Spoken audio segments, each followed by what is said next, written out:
Hello, Internet. It is I, Malik Aaron, and welcome back to Box Office Predictions. Today, we're going to be talking about The Surfer. So, as usual, we're going to be going over the pros and cons. So, let's get to it. Pros. Okay, movie stars Nicolas Cage. Y'all know who he is at this point, whether it be through his movies or memes online. You know about Nicolas Cage. He's been around for a very long time, since like the 90s. He's most prominent in the 90s. Which one was it? Leaving Las Vegas. I think that won him his Oscar. Yes, you may have forgotten about this, but Nicolas Cage has won an Oscar for Best Actor, so he has that on his name. After that, he kind of got to like the blockbuster Spear with The Rock, no relation to Dwayne Johnson. Con Air, Face Off, which has become like a big cult classic. I don't know about City of Angels. I think that did good. Yeah, it did all right. But after and then you got Gone in 60 Seconds. And then you kind of hit a lull after a while. I mean, anyone remember Captain Coriolis's Mandalorian? I'm about to say Mandalorian, Mandolin, where he had like a really horrible accent. It was like that when talking. Yeah, his career went through a lull, but then he got National Treasure, one of his biggest hits, which spawned a sequel in 2007. So, man, people do like the National Treasure movies. I don't think I've. Yeah, I'm pretty sure I've never seen them. I know you're angry at me right now for saying that, but it is what it is. And then yeah, things just got really weird in the late early 2000s. I mean, yeah, so in like a month's span, he was in a 9/11 movie, World Trade Center, and then literally less than a month he had one of his greatest performances of all time. Of course, talking about The Wicker Man, where had an iconic moment about bees that you've definitely been seen online at least once. And yeah, that movie is just pure madness. It's fantastic. Then he was in Ghost Rider, which it did fine financially. It wasn't a good movie though. Spawned a sequel in 2012 that nobody asked for. And then I mentioned National Treasure 2. Grindhouse. This was okay. He was in a fake trailer. It was for, I think it was Werewolf Women of the SS. I think that's what it was, where he portrayed Fu Manchu. Yeah. Don't I don't think we need to get into that. Yeah, it's best we just don't. Anywho, moving on quickly. You got Knowing, you got G4. I think it was just a voice in that, so I'm not really gonna count that. He was Big Daddy and Kick Ass. Remember that. And then, his career really hit a lull. Just a lot of just nothing movies. He does some voiceover stuff. Um, like The Croods, and he was like Spider Noir and Into the Spider Verse. And oh my god, he voiced Superman in Teen Titans Go to the Movies. I forgot all about that. Holy shit. Okay. Um, but then things started to change, with all like this endless supply of like, directed video, I guess directed PVOD kind of movies. Things started to change. And I remember Pig got quite a bit of acclaim when it came out. Then you got Unbearable Weight of Massive Talent, a movie I really like that no one watched, which sucks. And then last year, he was in Longlegs as Longlegs, looking completely unrecognizable as the character. And Longlegs was one of the big shock hits of last year. So yeah, Nicolas Cage, people know who he is. He has name value. So I'll label him as a pro, even though he does have a lot of bombs on his resume. I mean, just like going back down. I mean, the Left Behind, no one remembers that. And then Sorcerer's Apprentice, that was a big flop for Disney. And there's like several others I'm missing, but yeah. But still, Nicolas Cage, I guess I'll label that him as a pro. Another pro is reviews are quite good. Just reviews. Has a 86% critic score. That's really solid. What's not solid is its audience score. Tell you all about that later. But yeah, critic score, I'll label that as a pro.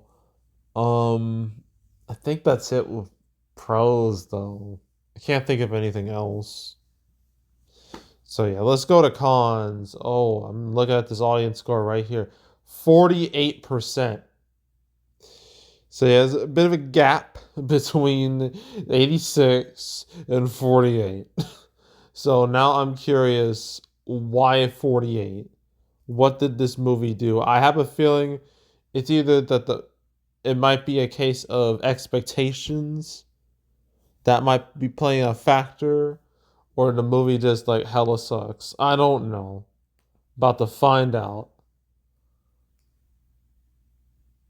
Oh gosh. Going all over the place. Ooh, just seeing a 3 star, 3, 1, 4, 4, 5s, half star, one, half star, half star, half star, half star, one. Okay. Okay, so I'm not gonna read a whole lot of these. I'm just gonna read a select few. We got 2.5. Says this was a weird movie, not at all what I expected based on the trailer.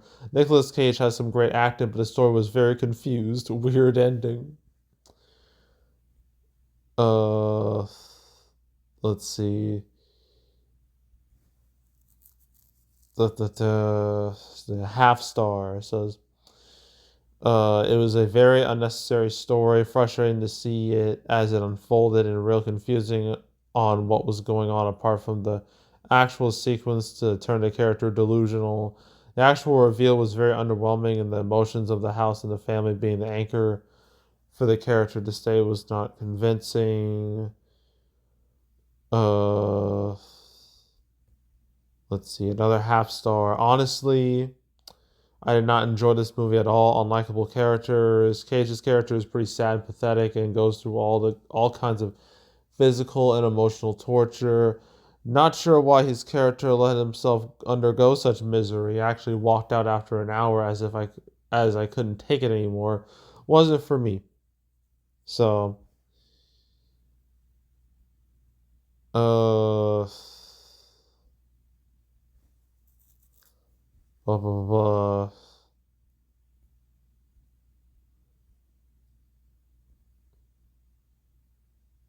Let's see. You know what?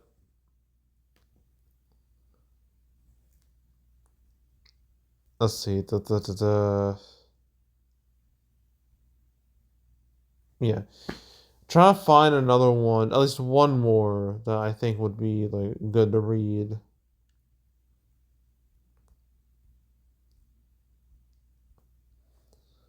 Let's see. I guess I'll do like a positive one, like 4 stars. As I really enjoyed this movie. Nicolas Cage's acting was great, as were all the supporting characters. The premise is quite unique and different from anything I've ever seen. The movie does a great job of slowly but surely building up suspense and keeping the plot going.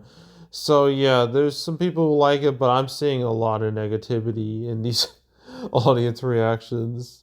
So yeah, audience score has a huge con here. That will kill the movie more than anything. It's also the fact that there's a lot of movies out right now, but the main ones being, Thunderbolts this weekend. And you have Sinners, which has been killing it these past 2 weeks. And then you got like Accountant 2 that's out there. You got Minecraft movie still out there. Those are like the main ones.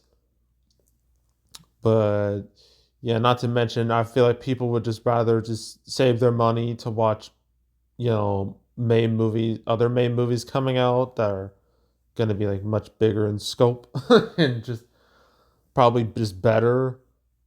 You know, like Final Destination Bloodlines and Lilo and Stitch and Mission Impossible Final Reckoning. People would rather just wait for those than watch anything that's not Thunderbolt or Sinners.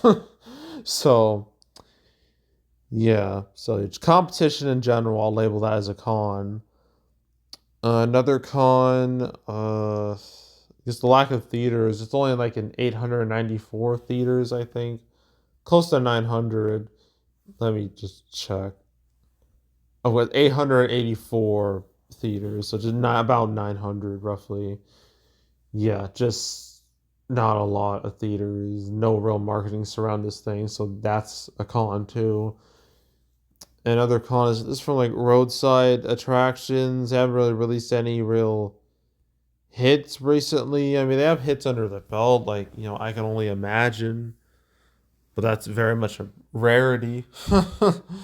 um, I mean, this year they haven't really released much of anything.